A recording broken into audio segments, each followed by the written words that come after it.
Baik, terima kasih. Bismillahirrahmanirrahim. Assalamualaikum warahmatullahi wabarakatuh. Wah, Alhamdulillah, saya senang berada di tengah ibu dan bapak sekalian. Para banyak juga yang senior saya di sini ya. Pak Haji, nggak pulang di mana? Riba, Bali.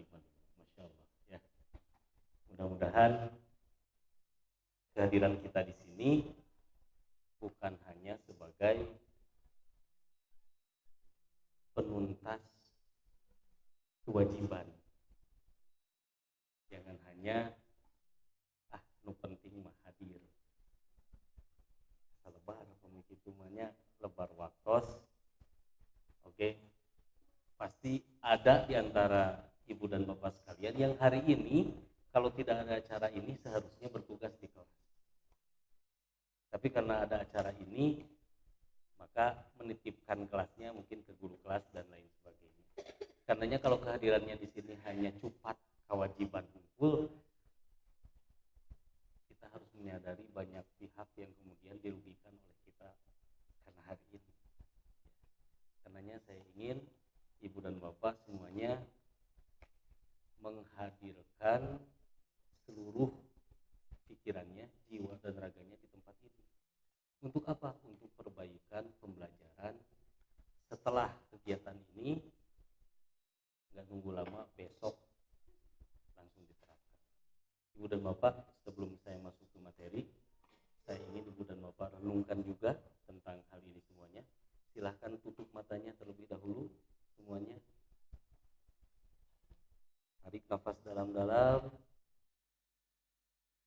tahan sebentar, keluarkan. Sekali lagi saya ingin ajak ibu dan bapak merenungkan tentang tugas mulia yang ibu dan bapak emban. Dari siapa? Dari Allah.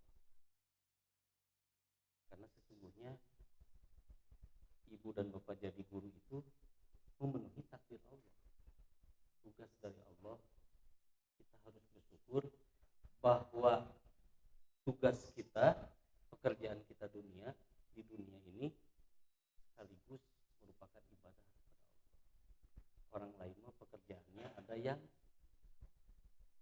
melanggar ketentuan Allah. Kita mah sekaligus bekerja, sekaligus beribadah. Mari kita syukuri hari ini dan kita tekadkan mudah-mudahan segala yang kita lakukan hari ini, kemarin dan hari yang akan datang itu pun sama oleh Allah dinilai sebagai ibadah.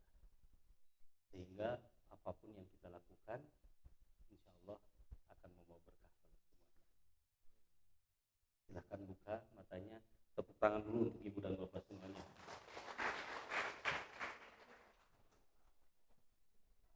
Diklik saja kan ya. Ibu dan bapak, ada pepatah tak kenal maka ta'aruf ya.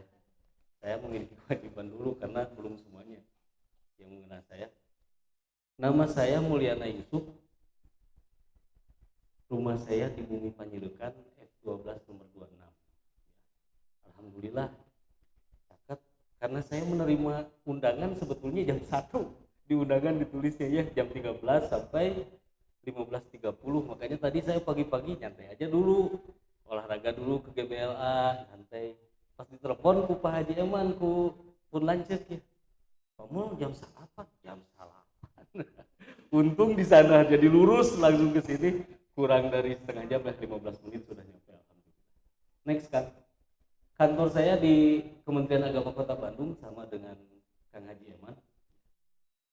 Itu email saya dan WhatsApp saya 08 satunya 3 kali 633581. Boleh dicatat kalau misalkan ada yang mau ditanyakan silahkan. Nanti boleh. Pengalaman saya hari ini saya masih alhamdulillah mendapat kepercayaan ditugaskan sebagai pengawas PAI di wilayah Bandung Timur untuk jenjang SMP. Kemudian saat ini juga saya masih diberikan tugas sebagai asesor Ban PDM Jawa Barat. Kemudian alhamdulillah tahun kemarin saya juga diminta bantuan oleh Pemprov Jawa Barat sebagai tim ahli di TP2P di Rokestra Pemprov Jawa Barat. Kemudian saya juga ditugaskan sebagai dosen praktisi di Prodi IPAI UPI Bandung, dan saya juga pernah kurang lebih 13 tahun sebagai guru di SMP Pasundan 1 Bandung. Jadi saya bertemu ibu dan bapak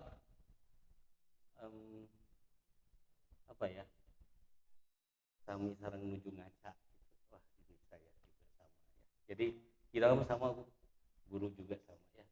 Dan pengalamannya saya pendidikan terakhir S2 PAI di UIN Sunan Gunung Jati Bandung tahun 2009 ya, tahun 2009. Baik, kita lanjutkan saja. Ibu dan Bapak, saya tidak ingin menjelaskan tentang teori atau definisi deep learning, karena pasti Ibu dan Bapak semuanya sudah banyak menerima informasi tentang itu. Saya ingin kita merefleksi saja dari cerita yang akan saya suguhkan. Ibu dan Bapak, mudah-mudahan di belakang kaos peminta kami diamaskan sekalian. Tugas Ibu dan Bapak adalah sambil saya bacakan, sambil Bapak baca, sambil dibayangkan situasinya, sehingga akan tergambar ya sebagai bahan kita diskusi. Oke, situasi yang pertama ini adalah cerita tentang Pak Rudi ya, tentang Pak Rudi. Ada yang namanya Pak Rudi di sini? Kalau tidak ada, alhamdulillah ya. Oke, ini situasi yang pertama. Mari kita lihat. Pagi itu Pak Rudi, guru PAI kelas 3 SD, memasuki kelas dengan membawa buku teks di tangannya. Tanpa banyak sapaan atau pemanasan, ia langsung berkata, "Anak-anak, hari ini kita akan belajar tentang perilaku hormat kepada orang tua dan guru. Kalian harus memahami pentingnya menghormati mereka, jadi tolong dengarkan baik-baik." Kebayang ya situasinya? Ini Pak Rudi datang di pintu kelas. Assalamualaikum. Datang langsung di depan kelas sambil bawa buku. "Anak-anak, hari ini kita kenal." Pak Rudi kemudian membuka buku pelajaran dan mulai membaca teks yang ada di dalamnya. Ia meminta siswa mendengarkan, sementara ia membacakan materi tentang pentingnya menghormati orang tua dan guru. Setelah selesai membaca, ia bertanya, "Siapa yang bisa menyebutkan 3 cara menghormati guru?" Beberapa siswa ragu-ragu, sementara yang lain mencoba mengingat kata-kata yang baru saja mereka dengar.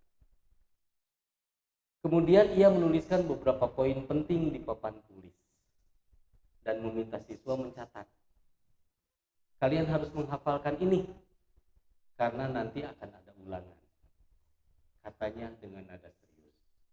Siswa pun mulai menulis tanpa banyak diskusi atau pemahaman lebih dalam. Setelah itu, Pak Rudi membagikan lembar kerja berisi pertanyaan pilihan ganda dan isian. Ia meminta siswa mengerjakan soal-soal tersebut dengan cepat. "Kerjakan sendiri-sendiri, jangan ribut," tegasnya. Beberapa siswa tampak bosan. Ada yang mengerjakan asal-asalan, sementara yang lain merasa cemas jika jawaban mereka salah. Tidak ada diskusi, refleksi, atau permainan dalam pembelajaran ini. Tidak ada cerita inspiratif atau pengalaman yang menghubungkan materi dengan kehidupan sehari-hari siswa. Siswa hanya belajar apa yang harus mereka hafal, bukan mengapa itu penting dalam kehidupan mereka. Ketika bel hampir berbunyi, Pak Rudi berkata, "Minggu depan saya akan tes lisan. Kalian harus bisa menjawab dengan benar kalau tidak ingin mendapat nilai rendah." Lalu ia menutup buku dan meninggalkan kelas. Tepuk tangan untuk Pak Rudi. Oke, kita bahas ya Pak ya. kita bahas. Yang pertama saya mau tanya, apakah Pak Rudi menjalankan tugasnya mengajar di kelas? Hadir gak di kelas Pak Rudi? Hadir ya, tentu hadir. Positif negatif itu? Positif dong. Hadir di kelas. Ya. Tidak meninggalkan kelas. Yang kedua, kira-kira kalau Ibu dan Bapak tulis kegiatan yang dilakukan oleh Pak Rudi dalam RPP, kalau sekarang RPM orang nyebutnya ya. Kalau dulu RPP ganti modul, ganti RPM ya. Baik, badina naon oge mangga kumaha Ibu dan Bapak. Yang penting perencanaan ya. Kira-kira ada gak kegiatan pendahuluan yang dilaksanakan dalam pembelajaran Pak Rudi? Coba dilihat lagi teksnya. Ada kegiatan pendahuluannya.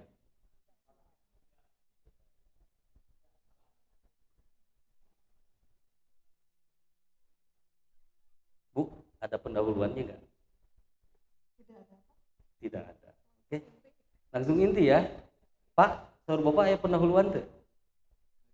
Teu aya. Ketika Pak Rudi datang, kemudian Pak Rudi bilang, anak-anak, hari ini kita akan belajar bla bla bla bla bla bla bla. Itu kegiatan apa itu? Inti apa? Menyapa anak-anak. Oh iya, oke. Oke. Yang kedua, kalau tidak ada kegiatan pendahuluannya, kegiatan intinya apa?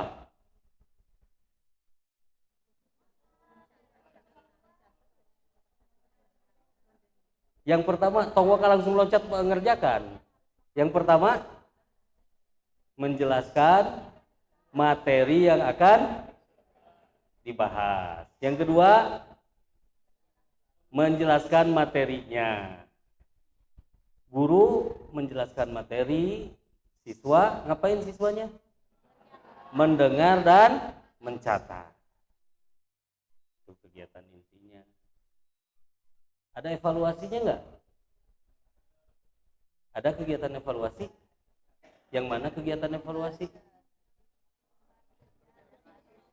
Anak-anak diberikan soal ya berupa PG dan isian singkat.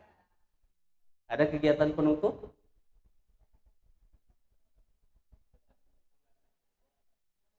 Nah, menginformasikan bahwa minggu depan akan ada tes lisan. Kira-kira apakah pembelajaran yang dilakukan oleh Pak Rudi ini termasuk pembelajaran mendalam atau deep learning atau bukan? Deep learning enggak? Kenapa enggak? Gimana Bu? Boleh. Di deep learning itu kan ada 3 ya. Iya. Meaningful, mindful, sama joyful. Iya, yang enggak adanya apa itu? Yang ada joyful ini Enggak asik banget. Mindfulnya juga kurang. Oke. Meaningfulnya juga kurang. Dengan Ibu siapa? Ibu Neni dari SD Al-Quran. Terima kasih Ibu Neni, tepuk tangan untuk Ibu Neni. Jadi bukan ini mah bukan deep learning Pak. Kenapa? Dan tidak ada 3 komponen inti apa? Mindful, meaningful, dan joyful. Jadi pembelajarannya tidak ampul-ampulan Pak. Untuk pul-pulan. Permasalahannya siga anu kumaha anu pul-pulan teh. Oke, kita lihat situasi kedua. Next kan. Situasi kedua ini adalah Bu Aisyah. Ada yang namanya Bu Aisyah? Oke. Bapak-bapak, tadi saya minta untuk dibayangkan situasinya. Jangan dibayangkan Bu Aisyahnya. Oke. Kita lihat situasi yang kedua oleh Bu Aisyah. Sama Bu Aisyah juga guru PAI ya. Pagi itu Bu Aisyah, guru PAI kelas 3 SD, memasuki kelas dengan senyuman hangat dan menjelaskan materi yang akan dipelajari hari ini. Ia memulai pelajaran dengan doa bersama, lalu mengajak siswa untuk duduk dengan nyaman dan menutup mata sejenak. Coba bayangkan wajah ibu, ayah, atau guru kalian yang selalu menyayangi kalian. Bagaimana perasaan kalian? Tanyanya lembut. Beberapa siswa tersenyum. Ada yang tampak merenung, merasa hangat oleh kenangan indah bersama orang tua dan guru mereka. Setelah itu Bu Aisyah melakukan circle of feeling. Ia meminta siswa berbagi pengalaman mereka bersama dengan orang tua atau guru yang membuat mereka paling terkesan. Rani, salah satu siswa, mengaku merasa gugup karena hasil ulangan matematikanya kurang bagus dan takut dimarahi orang tuanya. Bu Aisyah merespons dengan penuh empati. Ibu mengerti perasaanmu, Rani. Semoga kamu bisa tenang dan menceritakan kesulitanmu kepada ayah dan bunda. Ibu yakin mereka tidak akan marah. Aktivitas ini membuat siswa merasa didengarkan dan dihargai. Setelah itu Bu Aisyah menampilkan sebuah cerita bergambar di layar kelas tentang Imam Syafi'i yang sangat menghormati gurunya. Hari ini kita akan membaca bersama kisah inspiratif ini, ujarnya sambil membagikan cerita bergambar tersebut kepada siswa dalam kelompok. Sebelum membaca, Bu Aisyah mengajak siswa untuk mengenali kata-kata baru dalam teks, seperti adab, ilmu, takzim, dan barokah. Ia menuliskan kata-kata tersebut di papan, lalu bertanya, siapa yang bisa menebak artinya? Beberapa siswa mencoba menjawab, sementara yang lain membaca teks dengan lebih teliti untuk mencari maknanya. Kemudian siswa membaca teks secara bergantian dengan intonasi yang baik. Setelah selesai membaca, Bu Aisyah bertanya, apa pesan moral dari kisah ini? Beberapa siswa mengangkat tangan dan berbagi pendapat mereka. Next. Agar lebih menyenangkan, siswa diminta untuk menggambar salah satu adegan dalam cerita dan menuliskan satu kalimat tentang makna yang mereka pelajari. Beberapa siswa menggambar Imam Syafi'i yang sedang menghormati gurunya, sementara yang lain menuliskan pesan seperti, jika kita menghormati guru, ilmu kita akan diberkahi.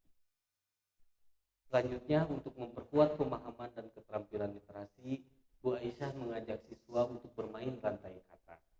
Ia menyebutkan sebuah kata dari cerita, lalu siswa berikutnya harus menyebutkan hal lain yang berhubungan. Misalnya, Bu Aisyah menyebutkan kata guru, siswa yang pertama menyebutkan ilmu, siswa kedua menyebut adab, dan siswa ketiga menyebut hormati. Permainan ini membuat siswa semakin paham kosakata baru dan melatih kreativitas berpikir mereka. Setelah itu, siswa diajak bermain peran dalam kelompok kecil. Mereka mempraktikkan sikap hormat kepada guru dan orang tua dalam kehidupan sehari-hari dengan tema yang mereka pilih dalam karton tertutup. Kelas pun menjadi lebih hidup dan penuh makna. Menjelang akhir pelajaran, Bu Aisyah mengajak siswa duduk dalam lingkaran untuk refleksi akhir. Apa yang paling berkesan dari pelajaran hari ini? Tanyanya. Satu persatu siswa berbagi perasaan mereka. Saya jadi ingin lebih membantu ibu di rumah, seluruh seorang siswa. Saya mau selalu menyapa guru dengan senyum dan salam, tambah yang lain. Sebelum pulang, mereka bersama-sama menyanyikan yel-yel semangat. Terima kasih ibu, terima kasih ayah, aku hormat, aku sayang. Terima kasih guru, tanpa engkau aku tak bisa pintar. Next. Bu Aisyah juga tidak lupa memberikan pujian dan terima kasih. Aku ingin berterima kasih kepada semua karena sudah bekerja sama dengan baik hari ini, ujarnya. Ia meminta siswa saling memberikan pujian kepada teman sekelas. Rani memuji Dito karena sudah membantu menjelaskan materi, sementara Dito berterima kasih kepada Rani karena sudah sabar Suasana kelas pun dipenuhi dengan energi positif. Sebagai tindak lanjut, Bu Aisyah memberikan proyek kecil, catatan perilaku hormat kepada guru, kepada orang tua dan guru. Siswa diminta membuat daftar sikap mereka yang mencerminkan perilaku hormat kepada guru dan orang tua di rumah atau sekolah selama seminggu ke depan, dan menuliskan perasaan mereka setelah berperilaku hormat. Ini adalah kesempatan kalian untuk menerapkan apa yang sudah dipelajari, kata Bu Aisyah dengan semangat. Tepuk tangan untuk Bu Aisyah. Hidup Bu Aisyah. Ya, luar biasa ya. Oke, Ari Bu Aisyah kumaha ngajarna?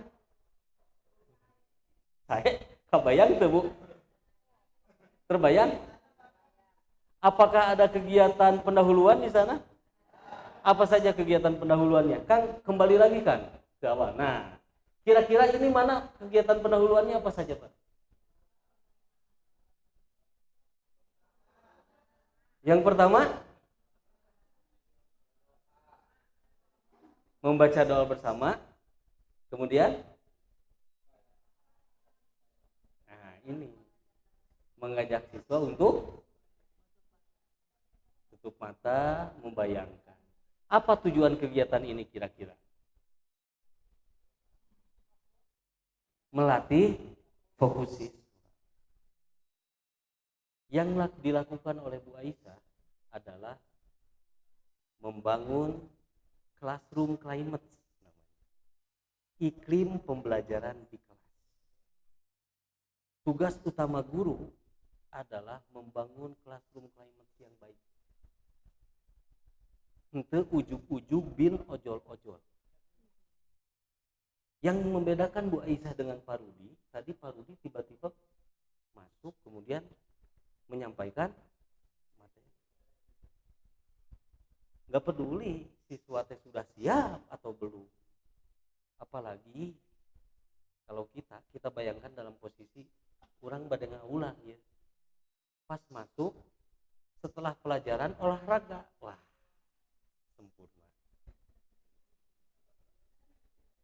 Kemudian sudah memasuki jam rawan. Barudak tengesangan kene, Bapak tiba-tiba datang kemudian, oke anak-anak buka halaman 15. Kira-kira bagaimana reaksi teman-teman? Mereka tidak fokus, diam nama diam, tapi diamnya bukan siap belajar, diamnya sieun ku bapak, diamnya sieun ku ibu, sieun diseuselan, bukan fokus, bukan menghadirkan diri mereka untuk menerima pembelajaran hari itu. Yang dilakukan oleh Bu Aisyah adalah membangun iklim itu, membangun classroom climate namanya, iklim pembelajaran di kelas. Kenapa harus membayangkan wajah ibu, ayah, atau gurunya? Ada yang bisa menebak?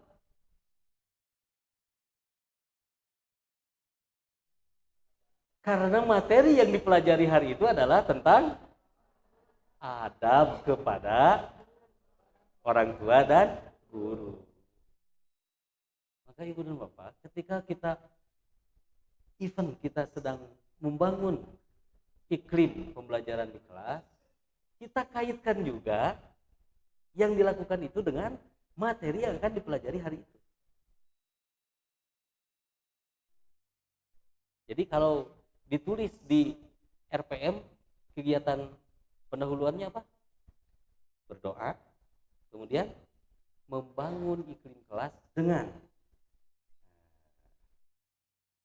cara melatih fokus pembelajaran siswa dan meminta siswa untuk tuliskan langsung Bu. Jangan ini mah punten.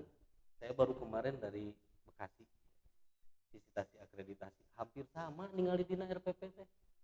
Pendahuluan, apersepsi. Apersepsi teh naon teu apal apersepsi. Teu kagambar gitu. Padahal fungsi dari RPP, RPM atau modul akan lebih berfungsi ketika ibu dan bapak izin siga ayeuna. siapapun yang akan menggantikan tugas ibu dan bapak akan melaksanakan tugas yang sama, minimal 90% nanti tiga bapak, tiga ibu. Maka dituliskan secara teknis di sana. Apersepsi. Membangun fokus siswa dengan cara A. Mengajak siswa untuk memejamkan matanya sambil membayangkan. Nah, itu dituliskan, Bu. Sehingga batur nu maca teh kabayang. Oh, iya. Ini langkah pertamanya. Yang kedua apa? Masih pendahuluan ya.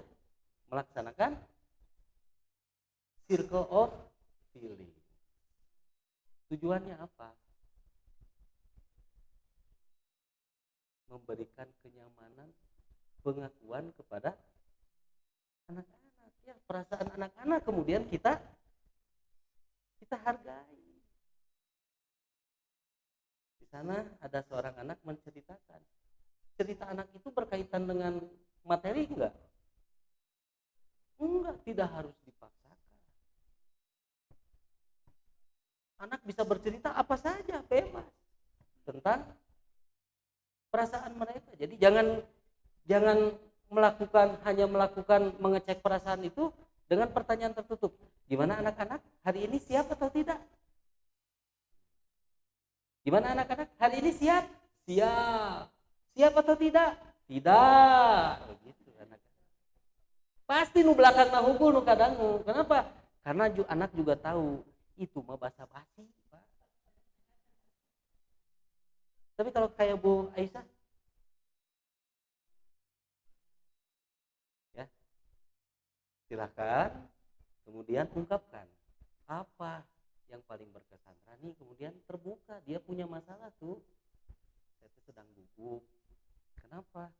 Nilai matematika saya jelek, saya takut dimarahi. Ini keterampilan yang harus dimiliki oleh guru. Apa? Memberikan umpan balik yang konstruktif, yang bermutu. Awas, guru harus bisa hal itu. Tong dia mah. Aya budak siga kieu, siga Rani ya. Kemudian cerita, saya takut Pak, kenapa? Ulangan matematika saya kemarin jelek, saya takut dimarahi. Ieu pelajaran naon ieu? Nah, bercurhat matematika. Jig we atuh kamu ka si ibu euy cerita. Nah, itu guru tidak memiliki keterampilan untuk apa? Membuat umpan balik. Feedback itu sangat penting loh. Awas. Ini yang sering jadi apa ya? Tadi MC Pak Ustadz kemudian bilang tadi kata MC, sebetulnya di learning ini sudah biasa. Biasa apa? Biasa ditinggalkan oleh ibu dan bapak. Ini mah hanya istilahnya saja.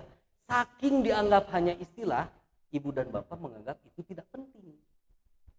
Maka ketahuan badai 100 kali gentos kurikulum, perilaku guru tetap kayak gitu.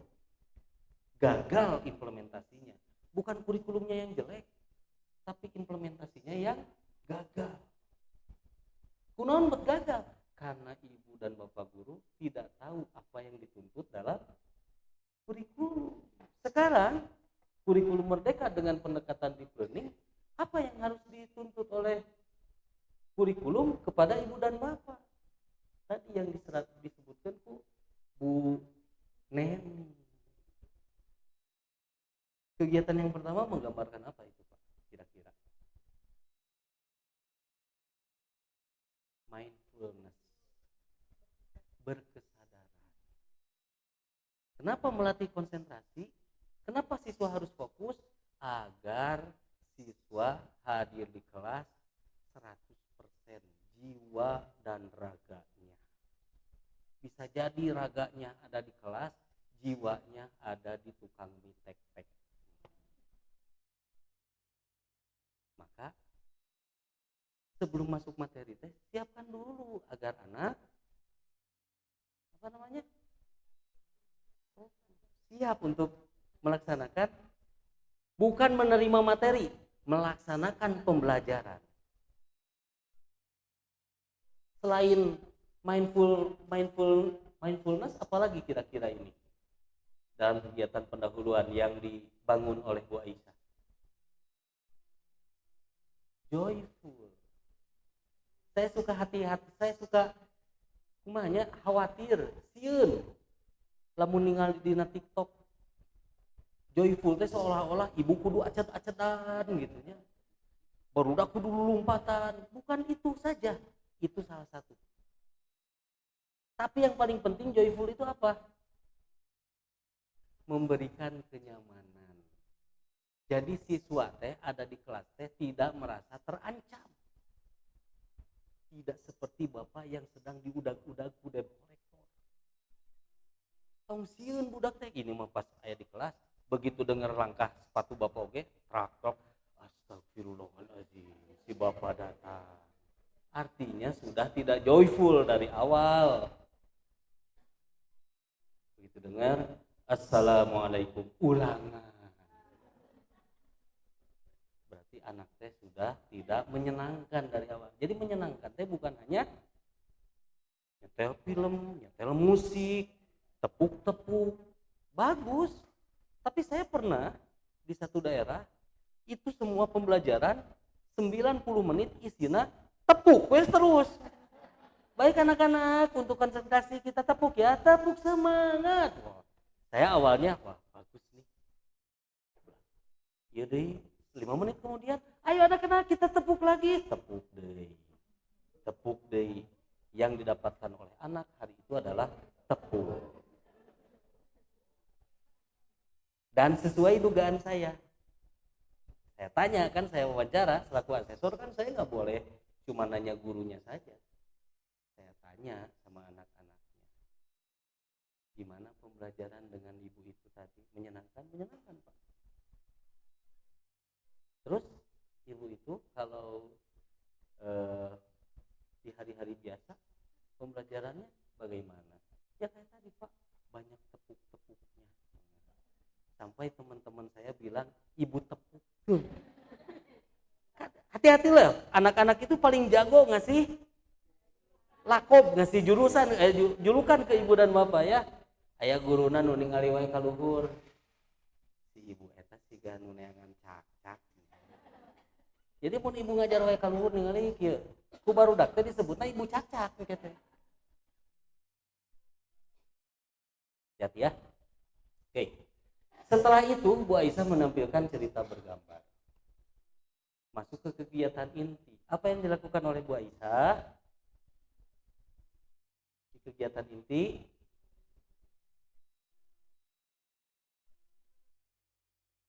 Jangan sulit-sulit ibu dan bapak. Apa yang dilakukan oleh ibu Aisyah ketika kegiatan inti? Menampilkan cerita bergambar. Kemudian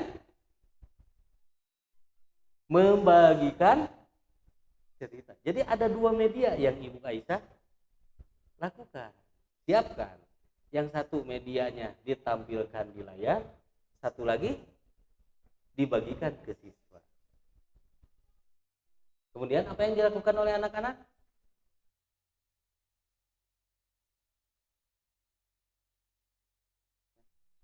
Membaca, mengamati tulisan, mengamati cerita.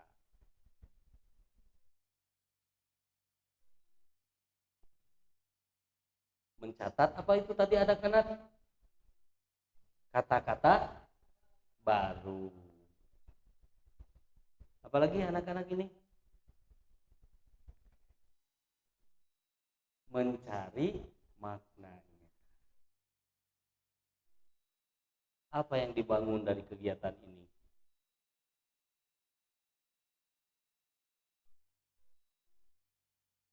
Meaningfulnya?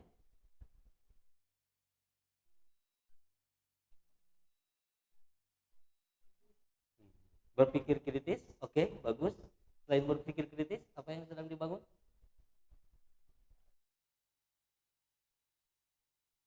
Joyful learn. Pak, joyfulnya sebelah mana? Joyful itu adalah ketika anak-anak beraktivitas. Jadi kegiatan di kelasnya multi aktivitas. Bukan hanya duduk, diam, dengarkan. Kenapa joyful itu penting? Kenapa anak-anak penting untuk terlibat dalam pembelajaran? Saya tanya kepada ibu dan bapak. Ibu bapak, kira-kira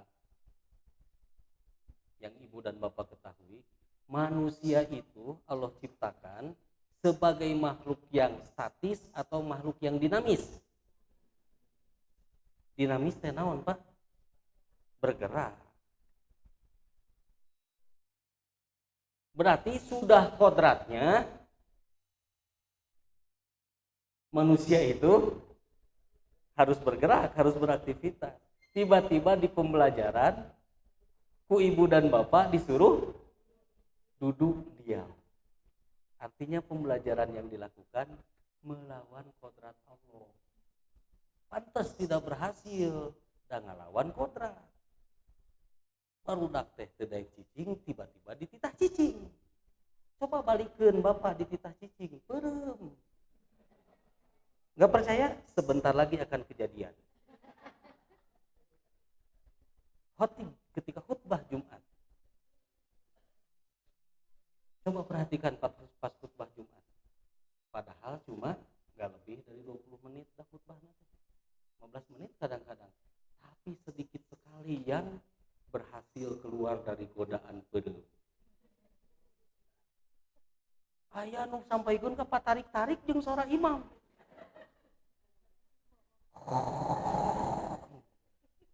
Ada lagi Pak yang lebih hebat. Begitu komat langsung dia. Sieun disalahkeun teh. Nah, Jumatan di dieu mah teu make khutbah. Ujug-ujug salat wae. Lain teu make khutbah, Bapak peureum. Kunaon Bapak bet peureum? Kunaon betunduh? Diam dan hanya mendengarkan saja. Maka joyful learning itu adalah membuat siswa aktif dalam pembelajaran, tapi aktif nate sanes kudu lompatan. Sediakan aktivitas bagi siswa, maka agar barudak aktif kumaha? Sediakan media supaya barudak aktif. Sok ibu dan bapak, secara tidak sadar ibu dan bapak teh sedang berliterasi hari ini. Bebarengan yang saya baca, kemudian menganalisis isi bacaan. Apakah analisis isi bacaan akan terjadi di ruangan ini kalau saya tidak menampilkan ini? Wah, bapak paling nggak jurus khutbah Jumat. Ibu-ibu ke sami, saya ngomong, kaditu kadiu. Deep learning adalah bapak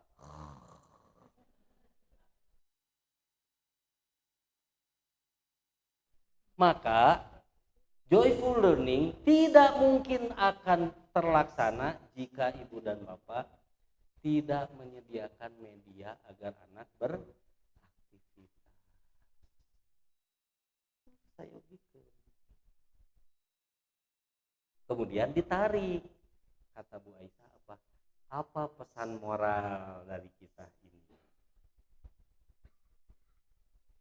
Jadi si materi teh ibu dan bapak jangan hanya, apalagi orang materinya terkait dengan kehidupan sehari-hari. Jadi ulah, ya agama Islam teh jangan hanya jadi teori, tapi harus benar-benar dirasakan dan dilaksanakan ku barudak dalam kehidupan sehari-hari. Maka selalu tarik. Namun bahasa kerennya apa tadi? Pengetahuan metakognitif. Tarik. Apa pesan moral dari cerita di atas? Inilah mungkin yang hilang dari apa yang telah dilakukan oleh kita selama beberapa tahun ke belakang. Ada yang namanya gerakan literasi sekolah. Betul ya? 10 sampai 15 menit barudak teh maca. Tapi kunaon tidak meningkatkan kompetensi literasi mereka? Karena semuanya hanya dilaksanakan formalitas. Barudakna pura-pura maca, ibu dan bapak guruna ngobrol di ruang guru. Belum pernah ditanya ke anak apa yang mereka baca, apa fungsinya, hubungannya dengan kehidupan mereka, belum pernah. Coba namun ditaruh. Next kan.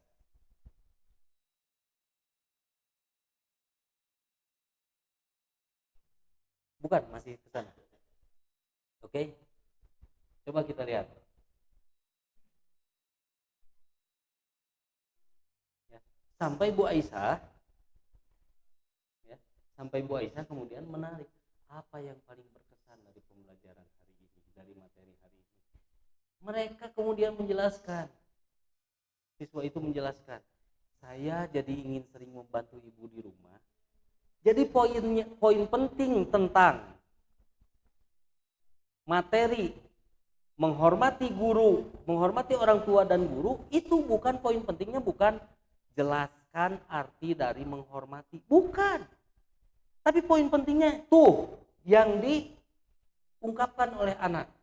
Saya jadi ingin sering membantu ibu di rumah. Itu dampaknya bukan siswa mengetahui definisi hormat kepada orang tua. Siswa bisa menyebutkan contoh, bukan itu. Siswa bisa menyebutkan dalil nakli, bukan itu. Leheung mun apal ieu mangan nama surat jeung ayatna hungkul. Tapi ini yang paling penting, kumaha supaya sampai ada anak itu menyadari, saya jadi ingin lebih sering membantu ibu di rumah. Saya mau selalu menyapa guru dengan senyuman dan salam. Karena mereka setelah belajar paham betapa pentingnya hormat kepada orang tua dan guru. Kenapa bisa sampai seperti itu? Karena yang dikejar Bu Aisyah bukan nilai. Beda dengan Pak Rudi. Pak Rudi mah apa di akhir dia bilang? Minggu depan Bapak ulangan. Kalau mau betul nilainya gede, hafalkan. Jadi bedanya deep learning dengan yang dilakukan oleh Pak Rudi itu disebutnya lawan dari deep learning, surface learning, pembelajaran di permukaan saja. Surface learning, pembelajaran yang hanya di permukaan saja. Salah satu ciri surface learning adalah yang penting materi terkasihkan, ketika ulangan nilainya gede. Kalau seperti itu rusak lembaga sekolah. Naon bedana jeung GO yang hanya melatih anak untuk bisa mengerjakan soal. Lalu nilai-nilai karakter dibangunnya di mana? Komo urang materinya terkait dengan akhlak lebih dalam dari karakter. Lamun ibu dan bapak tujuannya hanya untuk supaya nilai anak besar, suatu saat Islam teh asing, Pak. Karena yang dipelajari oleh anak itu bukan Islam tapi teori tentang. Harusnya deep learning itu sangat kena dengan mata pelajaran urang PAI. Da urang mah ngebahas tentang kehidupan sehari-hari. Apa yang harus dilakukan oleh anak kehidupan sehari-hari. Maka ketika ibu dan bapak menganalisis capaian pembelajaran, entong jangan terpaku sama materi yang ada di buku, tapi ibu dan bapak harus berpikirnya, walaupun materi yang saya berikan sedikit, tapi dampaknya gede buat anak. Atuh Pak, mungkin apa aya ujian? Hari ujian soalnya pisaha. Bapak, beda dengan dulu. Sebelum kurikulum merdeka, ada yang disebut dengan ujian nasional. Soalnya dari pusat. Kalau sekarang nggak ada soal-soal dari pusat itu.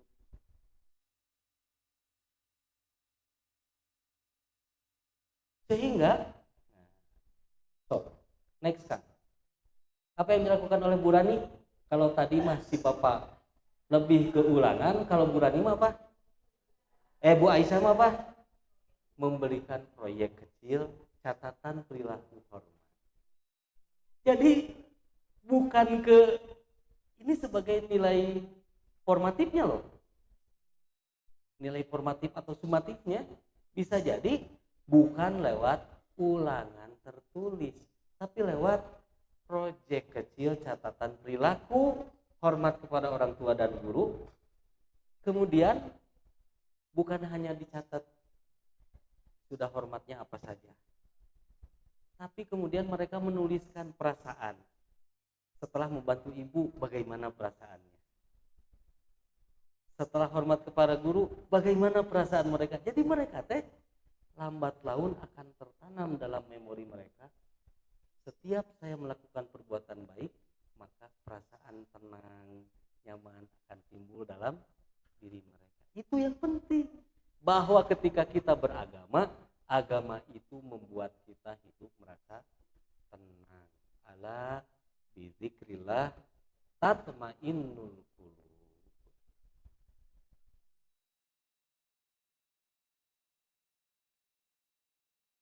Terlihat nggak Pak bedanya deep learning dengan surface learning di sini?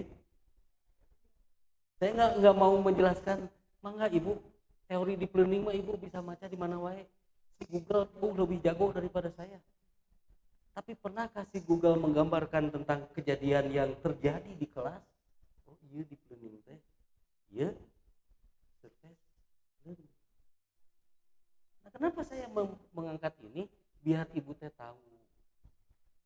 Benar kata Pak Ustadz MC, deep learning teh dari dulu dilupakan oleh kita. Oke, ibu dan bapak, sebetulnya ini saya baru masuk ke awal ya penyusunan pemahaman tentang deep learning. Tapi waktunya sudah jam 11. Dan tadi mulainya jam 10 saparapat. Keberatan saya tambahkan lagi? Gak apa-apa? Oke, next kalau gitu kan. Oke, Ibu dan Bapak, dalam implementasi pembelajaran mendalam, coba lihat. Gambarnya gambar apa Bu di sana? Lingkaran. Lingkarannya nyambung atau terputus? Artinya antara perencanaan, pelaksanaan, dan asesmen harusnya sebuah kegiatan yang terus jadi siklus Pak. Bapak ngerencanakan, setelah ngerencanakan, laksanakan, setelah laksanakan, diakses, dinilai, setelah dinilai, evaluasi, yang mana hasil evaluasinya harus masuk dalam perencanaan ke depan. Sehingga RPM itu bagusnya jangan disusun per tahun. Untuk apa? Biar bisa, si siklus ini tuh bisa, oh saya teh kemarin pakai diskusi, tapi saya kurang media, maka minggu depan medianya akan saya tambahkan. Maka di RPM-nya ditambahkan, oh ini yang kurang dari kemarin itu apa? Maka kalau ibu dan bapak melakukan itu,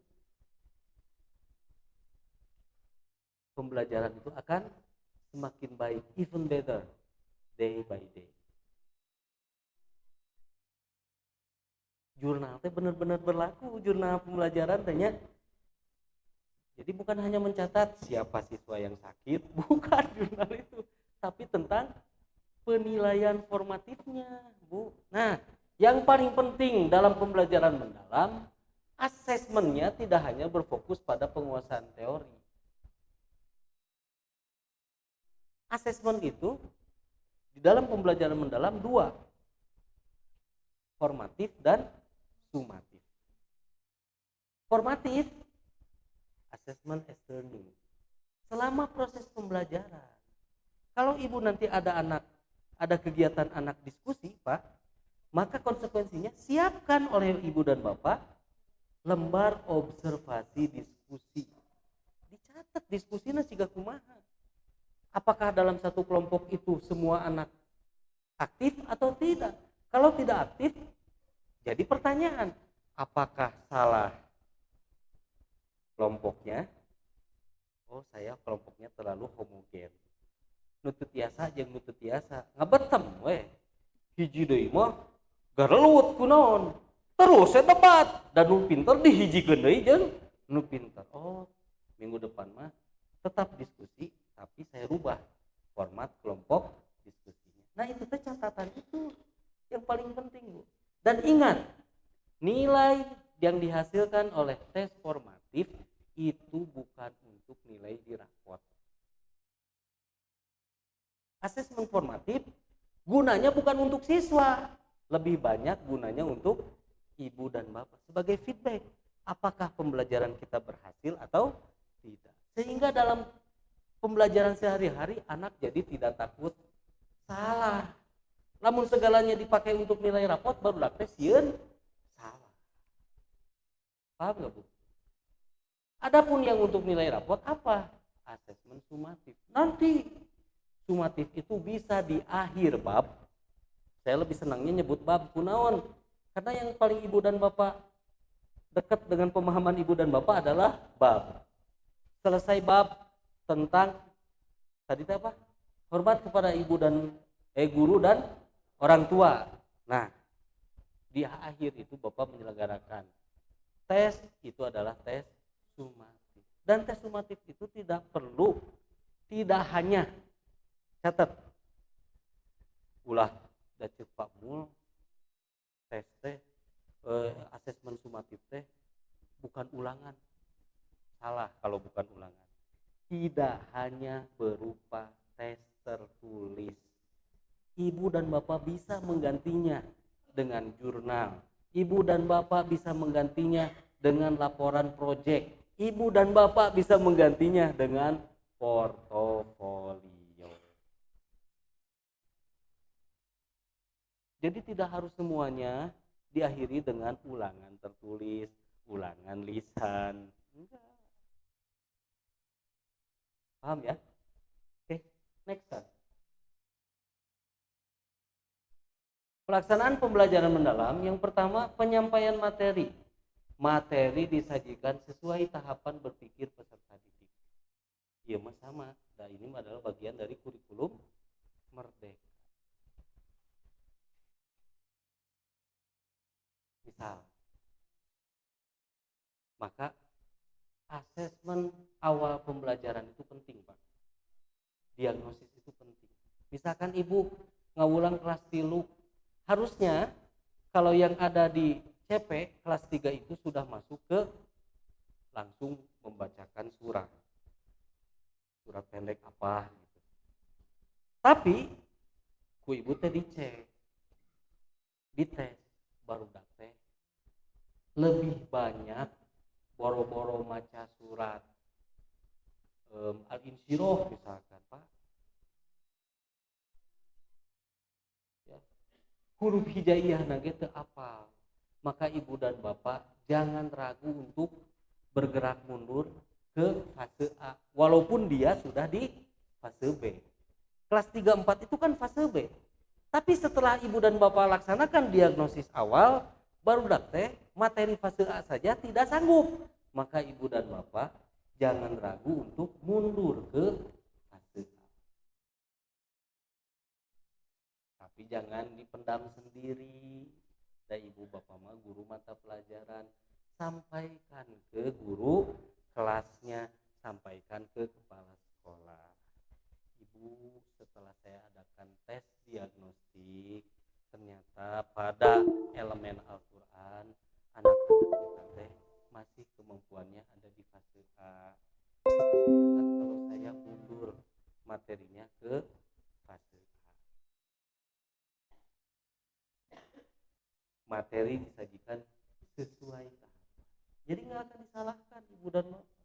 Mun aya nu naroskeun, tiba-tiba Pak Iman datang, naon ieu teh? Huruf hijaiyah berharokat materi kelas 1 kelas 2. Nah, habat aya di dieu. Bapak angus kurikulum Merdeka. hak ibu dan bapak. Maka ibu dan bapak tugasnya bukan menghabiskan isi buku. Sok aya nu narosna kitu. Pak, engke tupa materina jadi berat, saya teh kudu ieu. Encan materi nu aslina. Tidak ada materi yang tidak asli, semua juga materi mah asli. Kumaha ibu merencanakan sejak awal. Yang kedua, strategi pembelajarannya tadi berkesadaran, bermakna, dan menggembirakan. Pemanfaatan lingkungan. Lingkungan sekitar dimanfaatkan untuk pembelajaran bermakna.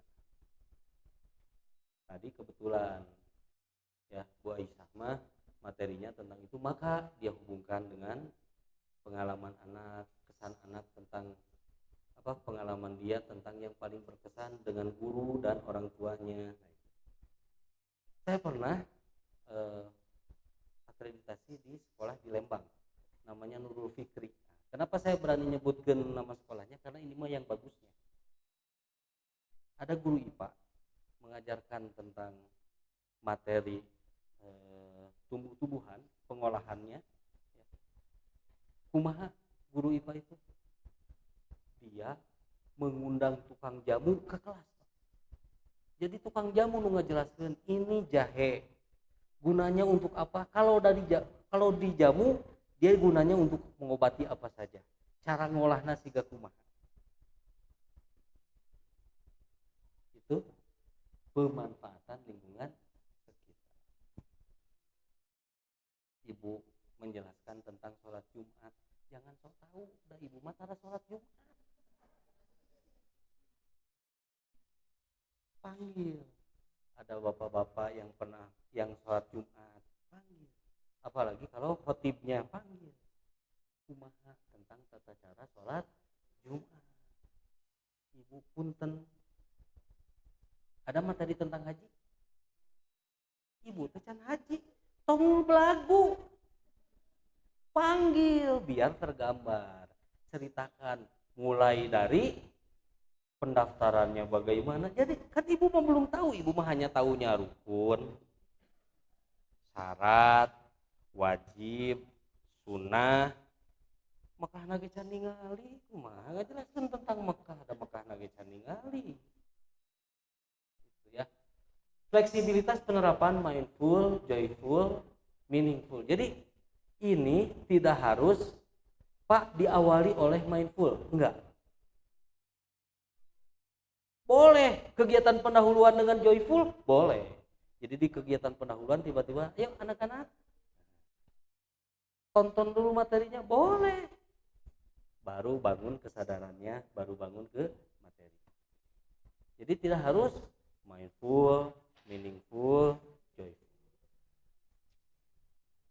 Pengalaman belajarnya bukan hanya memahami, tapi mengaplikasi dan merefleksi.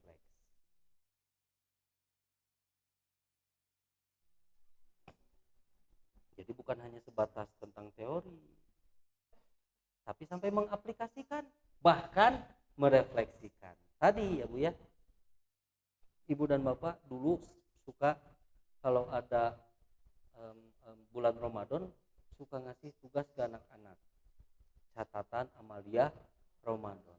Cuma sayangnya tidak ada refleksi di sana. Anak baru nulis hungkul, sholat 5 waktu, checklist. Kenapa enggak setiap minggu ku Bapak kemudian ditanya, periksa, tanya, alhamdulillah kamu sholatnya 5 waktu terus berjamaah wae, taroskeun bagaimana perasaannya setelah seminggu ini kamu rutin melaksanakan sholat berjamaah. Apa bedanya ketika dulu kamu sholatnya masih bolong-bolong dengan ketika kamu sudah sholat terjaga. Jadi barudak teh mengungkapkan hal itu. Dan dia yang kemudian mengkonstruk pemahaman bahwa dengan sholat berjamaah hidup saya jadi. Nah, bukan cek ibu, manfaat sholat berjamaah adalah teori etama. Tapi anak yang mengungkapkan, Pak, betul ya, setelah saya terbiasa sholat berjamaah saya teh. Nah, jadi si manfaat teh yang dirasakan oleh siswa, sehingga dia akan mengkonstruk pemahaman. Sama jika ibu ayeuna ngajelaskeun ka putra ibu dan bapak. Kenapa harus begini?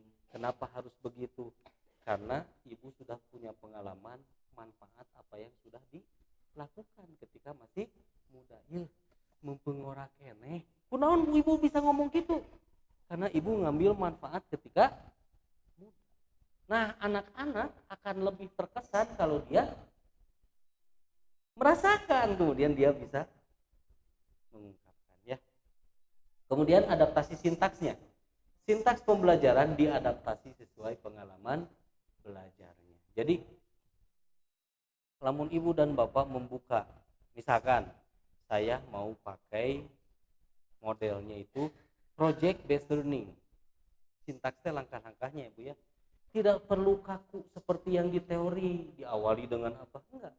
Sesuaikan dengan pengalaman belajar tadi, yang memahami mana, yang kemudian aplikasi mana, yang refleksi yang mana.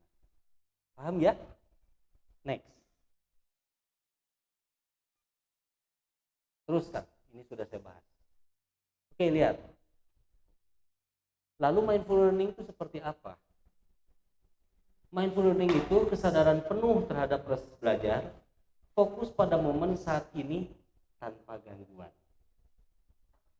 Jadi si anaknya tidak terdistract, tidak terganggu oleh kesannya di masa sebelumnya.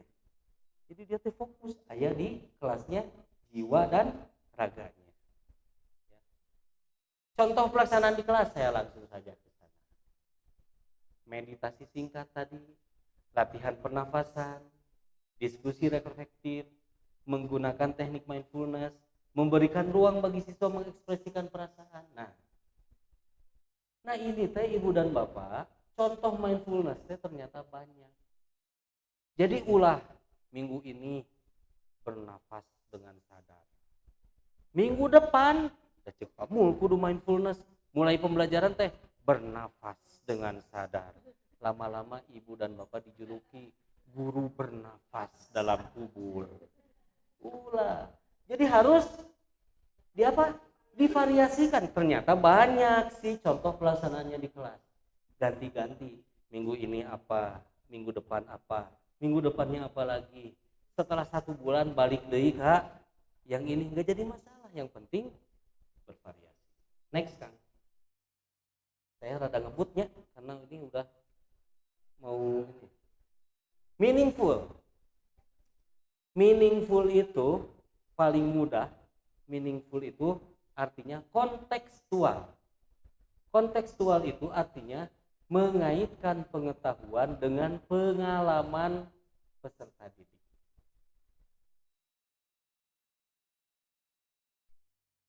Kenapa tadi disuruh membayangkan kejadian apa yang paling berkesan dengan orang tua dan guru? Karena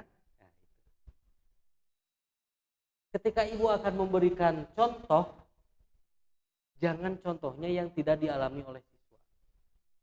Bayangkan anak-anak di Palestina, barudak teh Palestina na gitu apa? Kudu ngabayangkeun ke kondisi di Palestina. Ulah jauh-jauh teuing hal yang mereka alami di rumah dan di sekolah. Itu kan dunia anak SD mah, rumah dan sekolahnya. Ulah tiba-tiba ke Palestina, bukan nggak boleh, tapi teu kabayang sehingga itu menjadi tidak kontekstual. Kenapa saya ngasih contohnya situasinya 2 tapi sama-sama pembelajaran? Oleh yang satu Pak Rudi, yang satu Bu Aisyah. Kunaon ceritanya tentang itu? Siapa yang sedang saya hadapi sekarang? Ibu bapak guru yang konstruk pengetahuannya tentang kondisi di kelas. Tapi tiba-tiba lamun saya, ibu dan bapak, saya akan menjelaskan tentang deep learning. Mari kita bahas situasi dalam laboratorium. Kebayang mah? Kenapa tidak terbayang? Tidak kontekstual. Oh, Pak Multe bikin eta teh aya maksudna nya. Tidak ujug-ujug ojol-ojol. Pak bapak mah bisa nulis nulis cerita, saya mah teu bisa. Cek saha saya bisa, da eta ge lain karya saya. Saya membuat 2 cerita itu kurang dari 3 menit Bu, pakai AI. Sekarang mah aya nya Neng Ai, tuliskeun taroskeun ka Neng Ai. Saya hanya bilang ke Neng Ai, halo, kalau saya masih favorit saya masih ChatGPT saya. Halo ChatGPT, saya akan menjelaskan situasi pembelajaran non deep learning, yang bukan deep learning. Tuliskan cerita singkat tentang seorang guru yang sedang menjelaskan materinya tentang apa, yang sedang menjelaskan materi tentang ini dengan pendekatan pembelajaran konvensional. Enter, burudul jadi cerita parodi. Oke, terima kasih. Lanjutkan dengan buatkan cerita pembanding ketika seorang guru menjelaskan materi ini dengan menggunakan pendekatan deep learning. Sertakan pula pembelajaran berbasis literasi di dalamnya. Maka muncul tadi kegiatan literasinya, burudul. Walaupun saya bukan Fiersa Besari, saya bisa ngarang 2 cerita dalam 3 menit. Ibu, kalau dulu bisa saja ibu dan bapak beralasan, Pak, boro-boro nulis cerita. Saya mah ke SD oge lamun ngarang nilainya C. Ayeuna mah nggak bisa, Pak. Ada Neng Ai-nya. Oke, next. Selanjutnya joyful. Lihat Bu, joyful itu adalah ini yang hijau, yang paling atas, kreativitas dalam aktivitas. Semakin anak banyak aktivitas di kelas, tadi barudak membaca, mencatat, bermain peran, noni barudak di kelas Bu Aisyah banyak kegiatan yang dilakukan oleh siswa. Semakin banyak kegiatan yang dilakukan oleh siswa, itu menandakan kelas Bapak dan Ibu joyful. Semakin siswa pasif, semakin dia tidak joyful. Lawan dari joyful apa, Pak? Lawan dari joyful apa? Tidak joyful. Ya. Ya, iya. Ada yang tahu siapa istrinya Nabi Nuh? Ibu Nuh itu ya. Jadi ibu tong sieun eleh ku budaknya pas ditanya, "Bapak, siapa nama istrinya Firaun?" Asia harusnya namanya, tapi bapak teh lupa lagi. Namanya Ibu Firaun. Nanti nama aslinya bapak cari lagi. Tapi yang sekarang mah kita sebut saja Ibu Firaun. Dipanggil sama tetangganya Bupir, Bupir. Gitu. Ya. Next kan. Oke. Saya tadinya pengen sampai ke apa namanya cara nyusun dalam RPM-nya. Tapi karena waktunya ya, mengharuskan saya harus permios. Gitu. Saya akan nanti saya akan bagikan ke Pak siapa? Ya, Pak Sukron sudah dicatat nomor WA saya, nomor HP? Ya, nanti Pak Sukron nge-WA ke saya, Pak, saya ini mau minta tentang materi. Nah, saya WA kan sampai contoh RPM-nya mau nggak ya? Mau tuh. Tapi ingat Bu, Ibu pernah ke tukang bakso? Semakin lengkap, semakin mahal bayarnya. Iya tuh, mun caina hungkul, Mang. Caina hungkul kage mam. 10.000. Mang baksoan 2. Oke. Mang hoyong lengkap. Eta mah tukang bakso. Ari saya mah lain tukang bakso. Jadi tapi perlakuan mah samakan saja. Enggak, Deng. Ini saya akan bagikan Ibu dan Bapak, mohon maaf, saya akan ulas saja sedikit ya. 5 menit lagi boleh? Oke. Saya akan ulas saja sedikit nanti dikebawakan ya. Nah ini Ibu dan Bapak kerangka untuk RPM-nya ya. Yang pertama identitas pembelajaran, sebetulnya itu opsional. Tapi saya tambahkan karena saya anggap penting. Jadi kudu apal satuan pendidikannya mana, mata pelajarannya apa. Soalnya saya pernah meriksa di Bogor, tapi RPP-nya ditandatangani kepala sekolah di Sragen. Great kata saya, hebat ini sekolah. Pak ini sekolah multibahasa. Oh, dia pertamanya mah nggak ngertiin ya. Multibahasa gimana Pak? Ini sekolahnya di Bogor, tapi tanda tangan kepala sekolah di Sragen. Karena dia yang menjelaskannya ya, luar biasa. Ini bapak sendiri yang menyusun RPP? Iya dong Pak.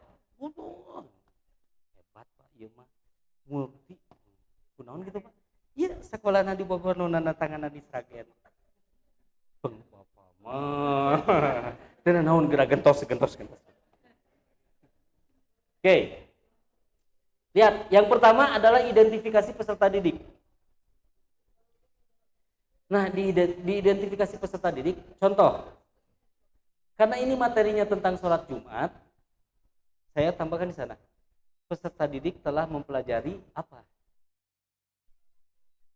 Paham ya? Kan di fase B, materinya tentang sholat Jumat dan sholat sunnah. Nah, di identifikasi peserta didik, berarti peserta didik teh sebelum mempelajari tentang sholat Jumat, dia sudah belajar apa? Pengetahuan prasyaratnya. Nah, dituliskan.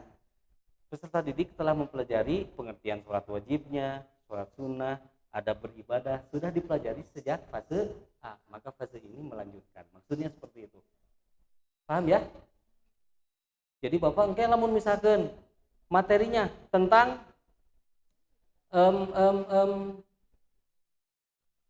surat-surat pilihan, ayat-ayat pendek misalkan ya, di elemen Al-Quran, fase B, kira-kira identifikasi peserta didiknya apa? Peserta didik telah mempelajari huruf hijaiyah berharokat dan huruf hijaiyah bersambung. Dan surat Al-Fatihah, misalkan karena di fase A-nya dia belajar surat Al-Fatihah. Begitu ya. Jadi kudu nyambung ulah identifikasi peserta didik. Contoh di saya gini, anggar we iya tadi dirubah. Naon hubunganna antara surat Al-Insyirah jeung surat Jumat, naon hubunganna? Nah, ulah gitu ya. Oke, yang kedua identifikasi materi pelajaran, dimensi profil lulusan. Ibu dan Bapak bisa pilih. Ya, bisa pilih dimensi profil lulusannya. Sekarang ada 8. Dari 8 itu mau dipilih yang mana? Yang pertama, tips memilih, sesuaikan dengan konten. Kontennya ngebahas tentang apa? Namun tentang kejujuran berarti kejujuran. Yang kedua, hubungkan dengan metode. Pak ada diskusi, berarti kolaborasi. Pak ada tugas penugasan proyek, berarti tentang tanggung jawab. Pak ada ini, nah itu dipilih. Tapi konsekuensinya Ibu dan Bapak, karena Ibu dan Bapak menampilkan dimensi profil lulusan, maka sediakan format penilaian. Penilaian sikapnya disiapkan ya. CP mah tinggal di copy. Topik pembelajarannya jelaskan sedikit tentang materi yang akan dibahas oleh anak-anak. Next, tujuan. Nah, tujuan jangan banyak-banyak, tapi tujuannya harus sesuai. Ini tentang sholat Jumat, bukan hanya kudu apal dalil, budak teh kudu bisa praktek sholat Jumat. Maka di sana mempraktekkan tata cara sholat. Next, praktek pedagogis, ini modelnya seperti apa dan lain sebagainya. Pak, geningan hese keneh wae. Saya juga sudah sediakan loh, kalau Ibu mau pakai artificial intelligence, saya sudah sediakan prompt-nya. Mau juga? Beki mahal atunya. Next sampai bawah nanti ya. Ibu bapak, bukannya saya tidak ingin menyelesaikan, tapi cuma waktu nanya, apalagi sekarang hari Jumat. Mudah-mudahan semakin penasaran dan ibu dan bapak bisa membuka-buka lagi di rumah ya materi. Semuanya nanti akan saya sampaikan ke Pak Sukron ya. Itu saja yang bisa saya sampaikan. Selamat sekali lagi. Saya ingin mengajak ibu dan bapak menyadari tugas ibu dan bapak teh sangat mulia. Sangat mulia. Bukan hanya memenuhi kewajiban bekerja untuk kepentingan duniawi, tapi pekerjaan ibu dan bapak mah betul-betul bernilai dunia dan akhirat. Jangan dikerdilkan oleh diri kita sendiri.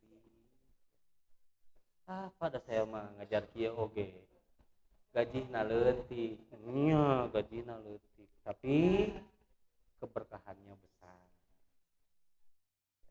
Semakin saya ingat dulu guru ustadz saya sempat bilang ke saya, dulu mah saya disebut Yusuf ya, guru saya mah. Yusuf, ingat ya, Allah akan ngasih rezeki sesuai dengan apa yang kamu usahakan. Jika jatah dari Allah 1000, kemudian kamu bekerja 500-an, maka yang 500-nya akan Allah ambil lewat apa saja. Apakah kamu sakit, atau kamu celaka, atau musibah yang lain. Tapi jika kamu digajina ya oleh Allah rezekinya 1000, tapi kamu bekerja lebih dari 1000, maka akan Allah ganti rezekinya dengan rezeki dari pintu yang lainnya. Nah, urang kitu ulah kapatok ku gaji di sakola. Ingat, Allah Maha Kaya. Enggak ngasih materi, anak kita soleh, kemudian anak kita rezekinya bagus, tiba-tiba anak kita dapat beasiswa dan lain sebagainya. Percaya yakin itu rezeki dari Allah karena kita bekerja lebih dari kepantasannya. Siap ibu dan bapak? Siap jaga marwah guru PAI? Insya Allah. Terima kasih. Assalamualaikum warahmatullahi wabarakatuh. Waalaikumsalam warahmatullahi wabarakatuh.